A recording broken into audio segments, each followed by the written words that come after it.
How it ever happened, of course, I don't know that anybody can explain it. Did just happen. Nobody said, definitely, we will all have a truce right along the line and there will be no firing. Nobody said that.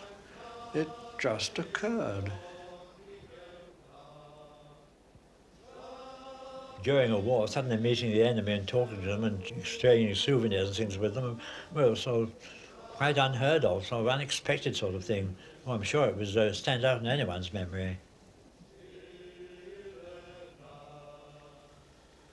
If the truce had gone on, then no telling what could have happened. It could have meant the end of war. After all, they didn't want war and we didn't want war. And it could have ended up by finishing the war altogether.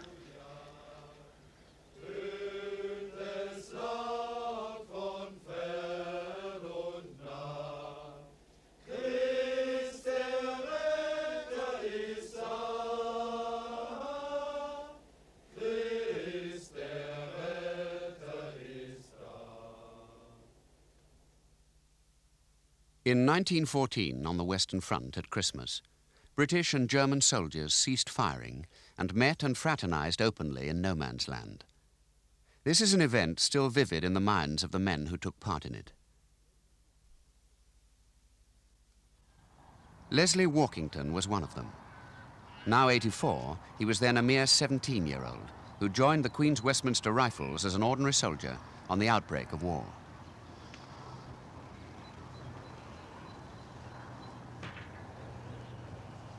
Now he lives in active retirement on the country estate which he managed for many years on the fringes of Dartmoor.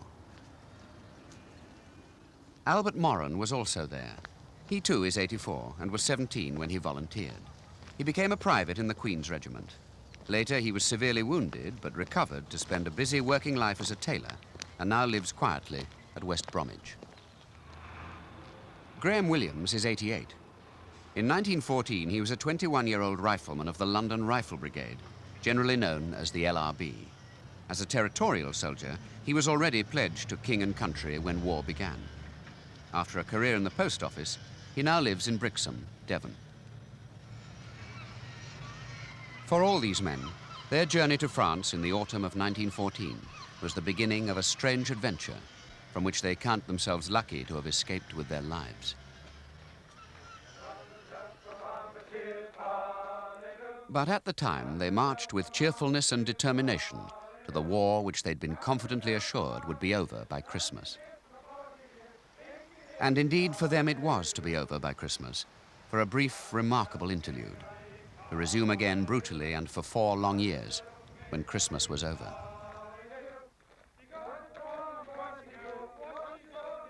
Rifleman Williams had his first taste of life at the front at Ploegsteert in Belgium, Plug Street to the Tommies.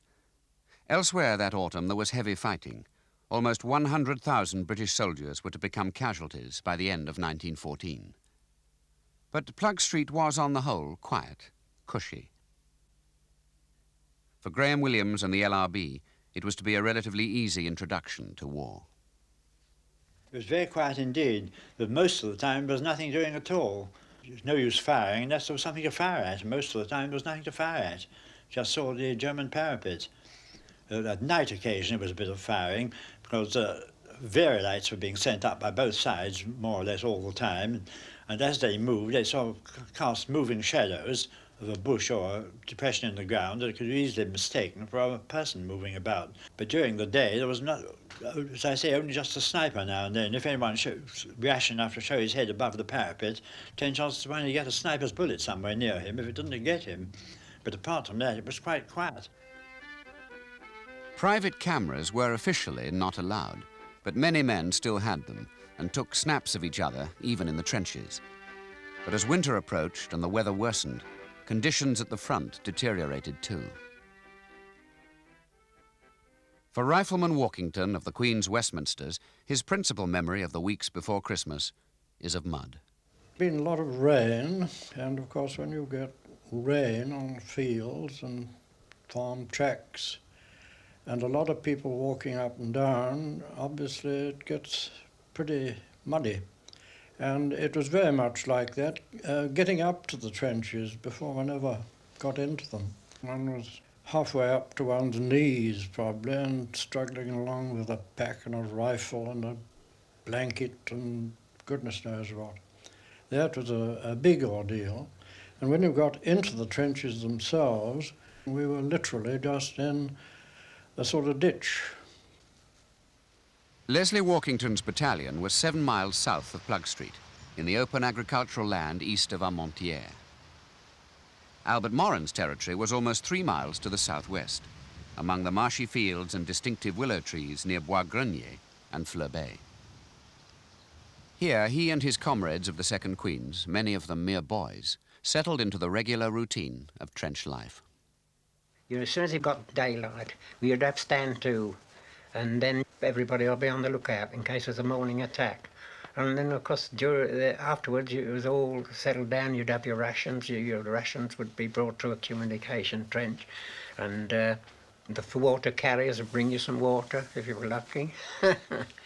And the normal things, a company officer would come along the lines from other A, B or C, D company and inspect you. And then you'd start the normal duties on sentry go, take it on in turns, 2 on, 4 off, 2 on, hours on, 2, 4 hours off, that sort of thing. As Christmas approached, the British were entrenched along a front of about 30 miles, centred on Armentières.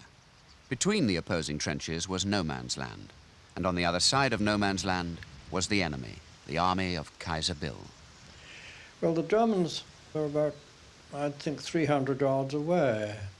We really didn't know anything about them. We just thought, well, poor so-and-sos are in the same kind of muck as we are, and we hated their guts. When they killed any of our friends, we really did dislike them intensely. But otherwise, we sort of joked about them, and I think they joked about us. The distance between the lines varied considerably. On other parts of the front, the British were a good deal nearer to the Germans, as Albert Moren recalls. We were so close, we threw tins over to them and they threw things back. Bully beef and jam and biscuits.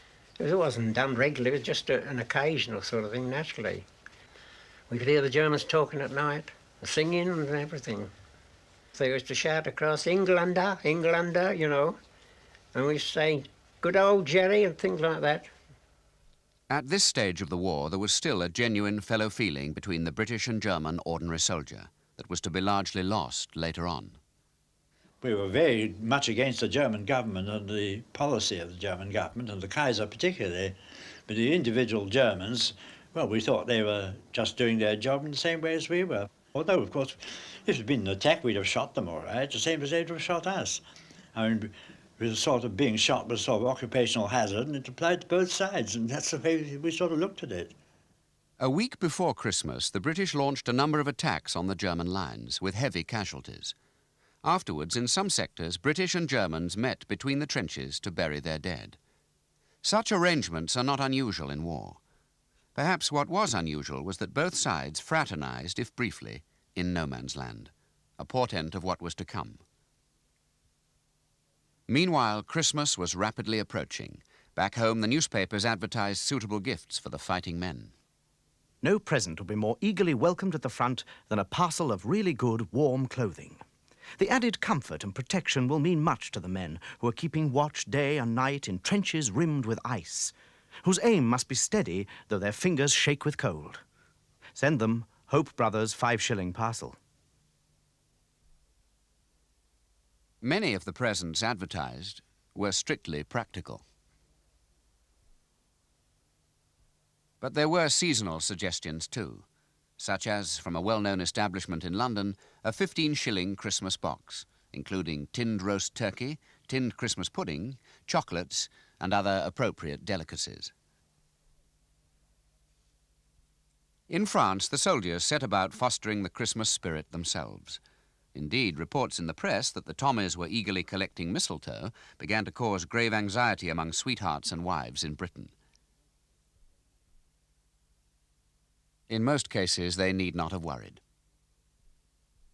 For the Germans, too, the seasonal spirit was in the air, as thousands of Christmas trees were dispatched to the front. For both sides, the symbols of an almost forgotten normality were very important that year. The Germans were not to be short of appropriate fare for the festivities to come. Officers and men received spiced cake, apples and nuts. Drink was also to be in good supply. The Christmas mail for the Tommies was phenomenal. The Times reported the arrival in France of 2.5 million letters and 450,000 parcels. There was a Christmas card, too, for every individual soldier, from the King and Queen. The cards carried the touching message, "May God protect you and bring you home safe." And from another member of the royal family, there was a personal present for every soldier. Princess Mary's box, containing for the smoker tobacco and cigarettes, chocolates for the rest. Like the royal cards, these boxes became prized possessions. Well, this is a box that all the troops had. It was from Princess Mary. You can see there's the tobacco and the cigarettes. I'm afraid I've smoked one or two, much against my wife's wishes. And the card, as you can see, is the Christmas card from Princess Mary, the message. It's a photo. And she says, "With best wishes for a happy Christmas and a victorious New Year from Princess Mary and friends at home." And the other card was in a letter from Buckingham Palace, a gift from Mayor Rex and the women of the Empire, 1914. Meanwhile, in the estaminets, the tiny hostelries of France and Belgium, which served as pub, club and social centre for soldiers out of the trenches, other Christmas arrangements were being planned. As a matter of fact, we expected to be out of the trenches for Christmas, and we had made arrangements with different estaminets and places to fix up a Christmas dinner there, for them to provide a chicken or something of the sort, and we'd provide all the things from our parcels, Christmas puddings and mince pies and so forth. But then on December the 23rd, a day before Christmas Eve, we suddenly found that each LRB company, each of the 4 companies, had then been firmly attached to one of the 4 regular battalions. Our company, number 2 company, or B company, were attached to the Somerset Light Infantry, and we were also informed that we were to relieve them that evening, on the 23rd in the evening. So we thought, bang goes our Christmas. We were rather fed up about that. Next morning, Christmas Eve, was a bright, beautiful, bright winter's day, cold, but very sunny and bright and quite a pleasant day. The only thing which all marred it was during breakfast time, a chap in the next bay to us, was a very popular young singer in the company. He was shot through the head by a sniper. Later, they photographed his grave, with its telltale date, 24/12/14. And now the night of Christmas Eve was drawing on. And for many soldiers in the trenches, this was to become the most memorable Christmas of their lives. Rifleman Williams, at that time, was on watch 10 miles to the north, in a front-line trench on the edge of Plug Street Wood. I was standing there on duty, and gazing across, looking across towards the German parapet, and nothing much going on, but I thought, well, a very different Christmas this is going to be from any I've spent up till now. I thought about this time at home we should have finished putting up all the greenery and holly and stuff, and my father would have been just finished making his rum punch, which he always did at Christmas. Anyway, I thought, my word, I could just do with a swig of that rum punch now, and feeling pretty miserable altogether. Then all of a sudden, lights appeared all along the German trench. And I thought, well, that's a funny thing. And then the Germans started singing, Stille Nacht, Heilige Nacht. And I woke up, and all the other sentries did the same thing. We all woke up the other people to come along and see this, what on earth's going on.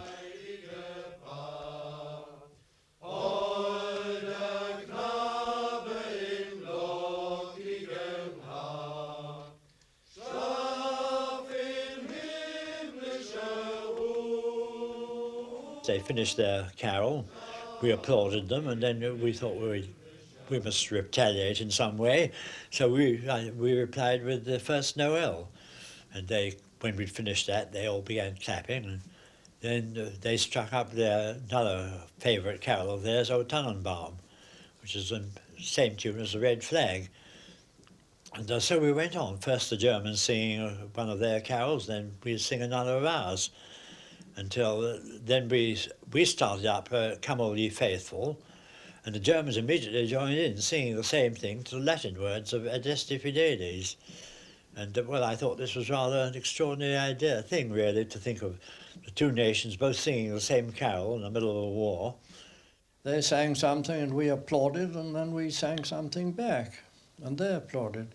I think they were perhaps a bit better at it than we were. They're very fond of male voice choirs, aren't they, the Germans? And they would sing things like Stille Nacht and all that,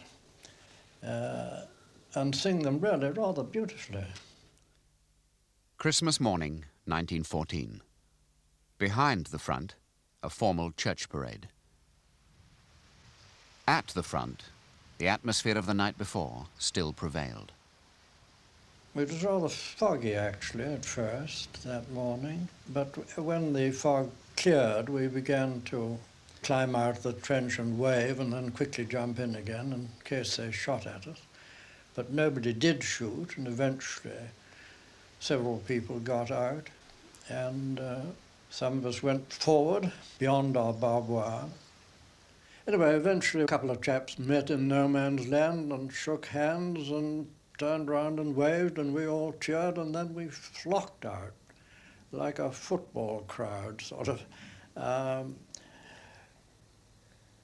running as fast as we could. It was very broken ground, and people fell into shell holes and things, but still we all got into the middle eventually, and we began to shake hands, and then we began to swap things like cigarettes and cigars and chocolate and cognac, and we gave them a bit of rum and so on, and everything got very friendly and happy.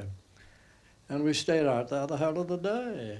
Meanwhile, similar unwarlike scenes were being repeated over two-thirds of the British 30-mile front, as battalion after battalion joined in the most remarkable act of fraternisation in modern war.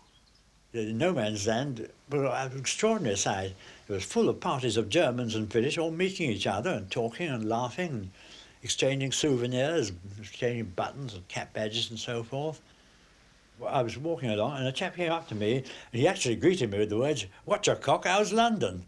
Well, I said, "Good Lord, you speak English?" Well, he said, "Well, I am English." "No," I said, "you speak like a Londoner." He said, "Well, I'm a Londoner."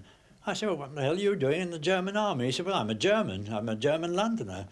And apparently I think he'd been born in Germany, but he'd gone to England immediately afterwards with his parents, and they had a small business in the East End of London somewhere.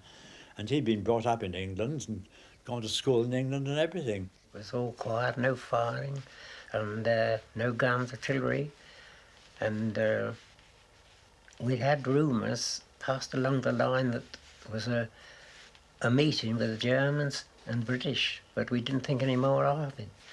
Until later, we saw the Germans coming out their trenches near us, almost opposite. And we, all curious, did the same thing. We came out of our trenches and we walked towards these Germans. And of course, not many of them spoke English. We did find one, a young waiter. He told us he'd worked at De Kaiser's Royal Hotel, Blackfriars in London. He had a wife and 2 children, and he said he didn't want the war at all.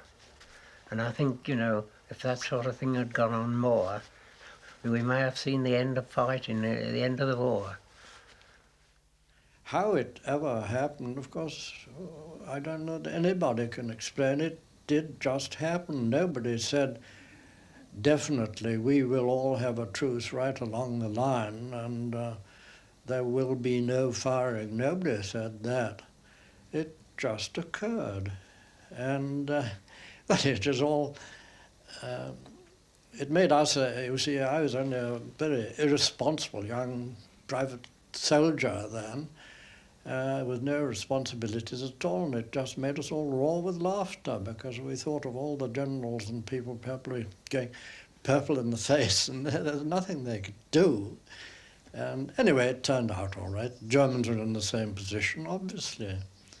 And the only final result of it was that and we were quite happy about it, was that we had taken out the front line, and it was a beastly bit of front line, about knee-deep in water, where I was living.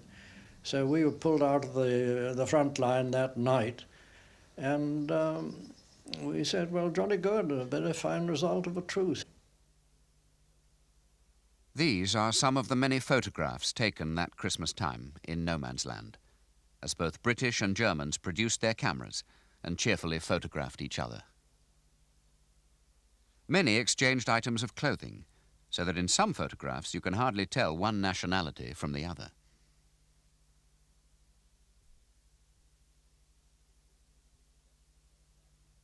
Pictures of this event became valued souvenirs, to be kept in albums and carefully annotated. Most frequently of all, it was the Saxons with whom the truces occurred. "We are Saxons, you are Anglo-Saxons," they are reported to have said in one sector. "Why should we fire on each other?" Even top-line battalions took part, like the 2nd Scots Guards. This album contains a special souvenir, the signature of a German soldier from Leipzig, acquired between the trenches on Boxing Day. Inevitably, the truce was a predominant subject in the letters the soldiers wrote home. This letter was written on December the 27th. My dear Mum, on Friday morning, Christmas Day, the Germans came out of their trenches and we had an armistice the whole day till it was dark, and we buried our dead. I talked to several of the Germans during our armistice, and I must say they seemed very decent fellows and palled up with our men. This letter, which was begun on Christmas Day itself, added another twist to the story. The writer reported the usual cheerful fraternizing between the trenches, with much use of cameras, and added, "We are having another truce on New Year's Day, as the Germans want to see how the photos come out." I have a letter here I wrote on Boxing Day, 1914. My dear father, mother and girls, just a line to let you know that we've had quite a merry Christmas, and indeed a very novel one. Would you believe it? By mutual consent, our battalion and the Germans opposite had a little armistice. We didn't fire a shot all day. It was really funny to see the hated antagonists standing in groups, laughing and talking and shaking hands. Of course, we didn't talk about who was going to win or anything touchy like that. It was a beautiful day. The ground was white with frost.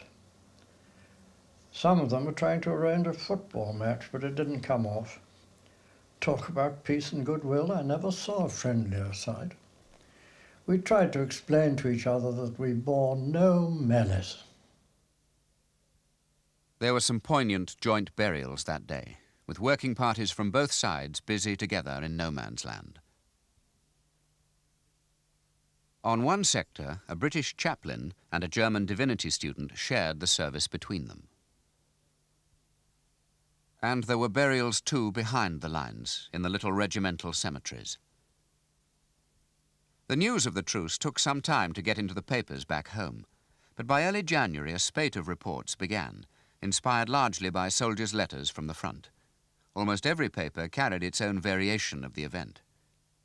This was when stories of football matches with the enemy became part of the popular mythology of the Christmas truce. But they did happen, and football results were published. The Times reported, "The blank regiment actually had a football match with the Saxons, who beat them 3-2. And one soldier wrote this in his diary account of Christmas Day. After lunch, we sent a cyclist back to find a football. On his return, we played them a match, winning easily by 4-1. More and more curious details were reported. But the newspapers carried sad stories too, such as this, the report of the death of Sergeant Collins of the 2nd Monmouthshires, shot by a sniper while taking cigarettes to a Bavarian regiment. The Bavarians later apologized. Collins, in fact, was killed in action, offering woodbines to the enemy. In some places, the truce went on for days, and it had a military justification too. It allowed both sides to repair and improve their trenches. It was a strange experience to work unchallenged in the open, unworried about snipers' bullets. This photograph shows British in the foreground and Germans in the background, ignoring each other completely. But it could not last. Stern orders began to come through from above. The London Rifle Brigade's war diary recorded on the 2nd of January 1915 to the effect that informal truces with the enemy were to cease, and any officer or NCO found having initiated one would be tried by court-martial. the German authorities reacted in similar vein, as the Times reported. By an army order of December the 29th, fraternizing, and especially every approach to the enemy, is forbidden. And in future, every infraction of this order will be punished as treason. So the fighting went on. There were to be 3 more wartime Christmases. Christmas 1915, we were holding the line up in Flanders still. Previously we'd been on lines of communication all the summer. We were up in Flanders again, in the St. Eloi district. But we weren't actually, our battalion wasn't actually in the trenches over Christmas. We were in Poppering, in billets. But we'd had an order just before Christmas that under no conditions would there be any fraternising with the enemy this Christmas. It was quite a definite order. And the same thing applied every Christmas afterwards. 1916, 1917, I wasn't there because I'd been wounded. But I think it was all through every year they still repeated this order, no fraternisation. And there never was, as far as I know. But other truces did occur, and in other areas too. On the Eastern Front, the armies of Germany and Austria-Hungary were in confrontation with the Russia of the Tsars. The waste and suffering on this front is largely lost in our modern imagination under the shadow of the Russian Revolution of 1917. But in this almost forgotten theatre of war too, the spirit of goodwill and humanity broke through. Not at Christmas, at Easter. An episode on the Galician front in 1916 is remembered by an Austrian doctor now living in retirement in Bath, then a medical officer attached to the Hungarian army, Friedrich Kohn. Easter Sunday in 1916, snow masses everywhere in great amounts. At 6 o'clock in the morning, suddenly a few Russians appeared from their trenches, waving a white flag and approaching our lines. Well, some of our people went out to meet them, and they suggested whether we shouldn't have a holiday, so to say, Easter Sunday, stop the war and meet between the lines and have something to eat and to drink, which both of us were able to provide. Well, the question was, that the local commanding officer was not in a position to say yes or no. He inquired at the higher command, and they refused to give permission at all. So we said to people, we are sorry, but we cannot meet. But in spite of that, at about 12, there came about 20, 30 people out of the Russian trenches, we waving again white flags, carrying baskets with all that we didn't know. And a military band appeared as well, playing, and in the end, we came out too, and we met them, and we had a meal with them. I had the opportunity to talk to a colonel who was in command of the artillery section, and he spoke perfect German, that he was living about a few years in Vienna. And I asked him, why do you always send shrapnels and grenades to my first aid post? He said, it won't happen anymore. And it didn't, really, until he said, if I should go, then I will send a rocket to tell you that we are off, which he did. For Friedrich Kohn, this event was just one episode in a long life, which later included imprisonment under the Nazis and the dislocation of being a refugee. But for him, it still remains a major revelation about men and war. I've seen demonstrated in front of my own eyes that suddenly people who kill each other, you know, and we're going to kill them again when the day is over, still are able to sit together and talk to each other. But such moments were sadly rare in a war which became more and more mindless and devouring. And so it is images like these, not the scenes of fraternization, of peace in no man's land, that come to mind whenever that war is mentioned. And as the fighting continued, and humanity seemed lost in bigger and longer battles, in new and frightening technology, so the idea of shaking hands, joking and exchanging souvenirs with the enemy seemed increasingly remote and unreal, until finally many soldiers who fought in France came to believe that such events had not, indeed could not have happened.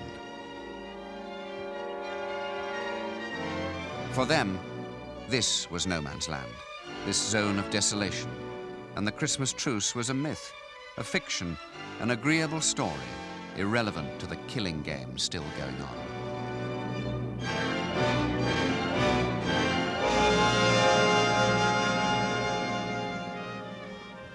Yet it did happen, and perhaps it's appropriate that the landscape of the Christmas truce is not permanently scarred, like other parts of the old Western Front. The relics of war are few. Here and there are screw pickets, on which in the later years of the war, both sides hung their barbed wire entanglements. They're now used by the local farmers to support their fences. Here and there are old crumbling concrete bunkers, also relics of later battles.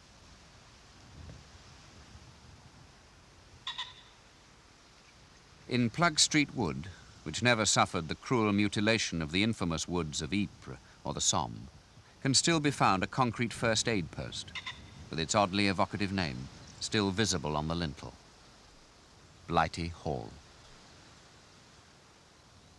It's as fitting a landscape as any for this 20th century story of temporary peace and goodwill.